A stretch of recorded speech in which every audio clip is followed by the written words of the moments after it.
Hello, folks. This is Joe from MIGeekScene at SS Kaizoku Con in Grand Haven. I'm standing right next to singer, writer, actor, voice actor, producer Brian Beacock. How are you doing today? I am great. Thanks so much. Nice to be here. Oh, it's nice to have you here. How has the con been treating you so far? I love it. I love Muskegon. I love traveling anyway, and this is a cool little town. Great people, and I'm really looking forward to day 2, which is where we are right now. Yes, we are on day 2 of Kaizoku Con. This is actually my first time here at this convention as well. Oh, cool. And everybody's been so nice, and no, I'm not doing the smoke blowing. You've been super nice. Thanks, man. Thank you for that, actually. Because when I met you yesterday, when I went to one of your panels on social media, because I always need to improve on everything, or I feel I need to improve on everything, I was like, this guy is so nice. Oh, that's cool. I'm going to do research and try to interview him if I can. And he was awesome enough to grant this interview. And then the cyber stalking started. Not even close, sir. Not even close. I did not go to your Facebook page Okay. or your fan page or whatnot. Right, I just watched some YouTube videos on you. Yes. Wrote down some questions for that. Cool. All right. Well, you've been doing acting for quite some time. Yeah, since I was 10, Since you were 10. 5 years ago. Les Miserables. Les Miserables. That was actually my first show. I was living in the San Francisco Bay Area and auditioned for the second national tour that was coming through for Les Mis and booked it. And I was terrified. I didn't know what I was doing. I knew what I was doing, but I was still young, a kid. And then after that show ended a year and a half later, I moved to L.A. and started that whole rigmarole. Well, when you were out in L.A., you were part of a musical. The name really caught me off guard, Yeah. but I thought it was also, it's called White Trash Wins Lotto. Yes. Where you play Axl Rose. Would you care to talk about that, sir? Yeah, White Trash Wins Lotto, which was actually written and created by Andy Preboy, who was the lead singer for Wall of Voodoo. Look it up if you don't know it. And it's basically a Gilbert and Sullivan style musical about the 1980s Guns N' Roses scene. And so I play like a Broadway Axl Rose. And we got to perform on the Conan O'Brien show, which was exciting and terrifying. And then we played several times at the Roxy, which is a well-known, famous club on Sunset Boulevard in Hollywood. So we did that about 3 times. And this was a satirical parody? Oh, very much so.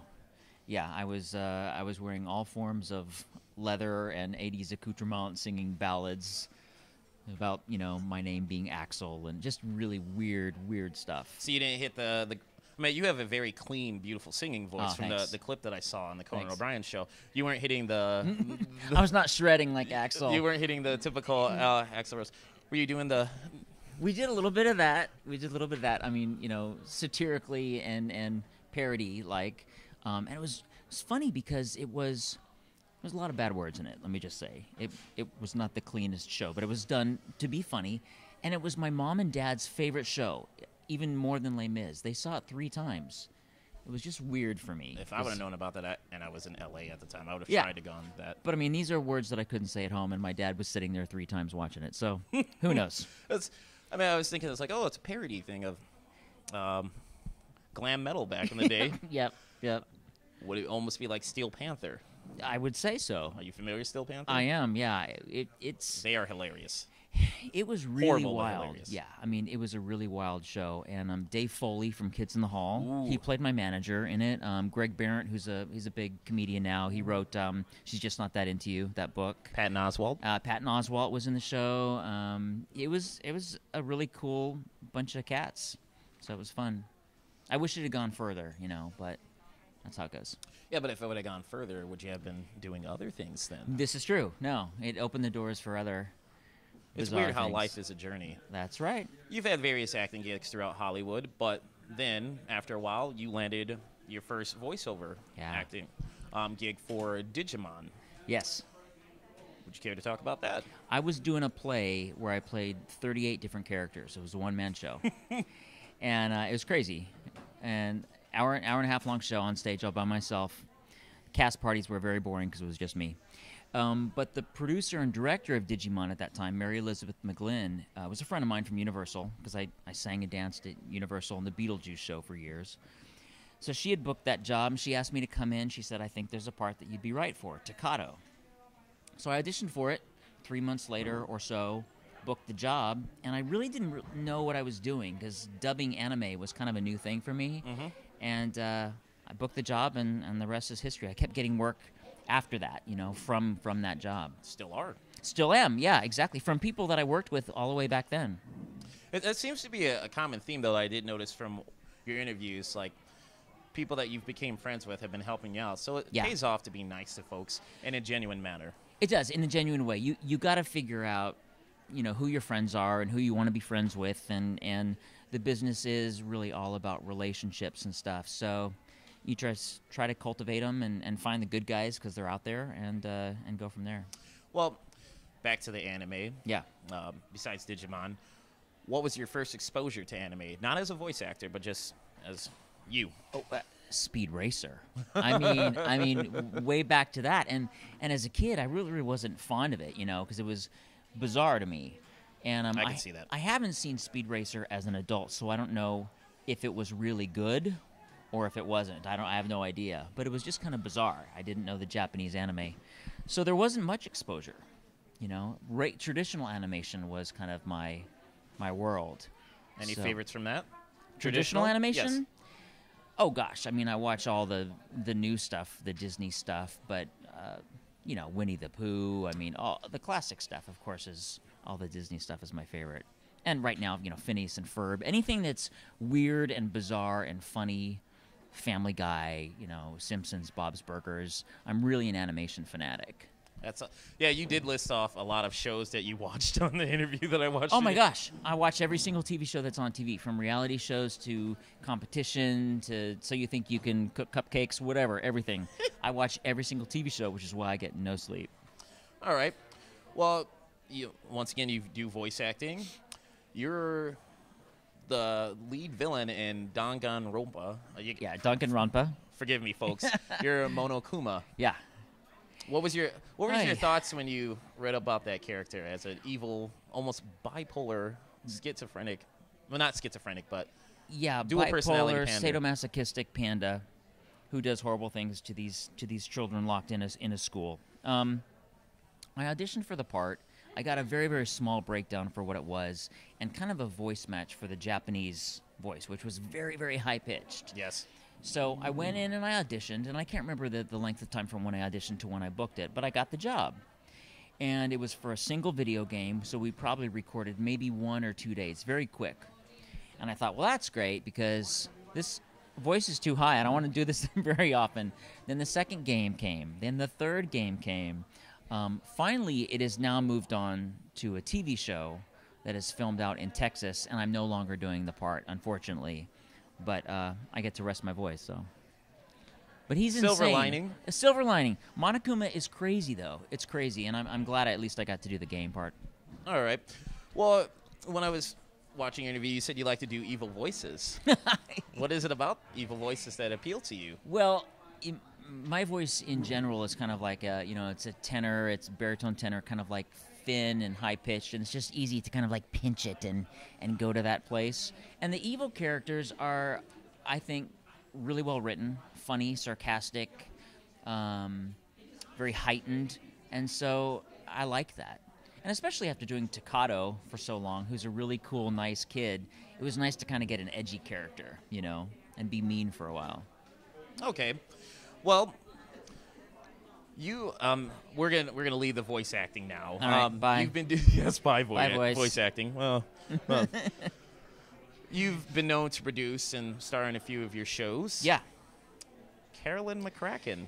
Yeah, Carolyn McCracken is actually. I was years ago in LA. I was auditioning for sketch comedy TV shows, Mad TV and stuff like that.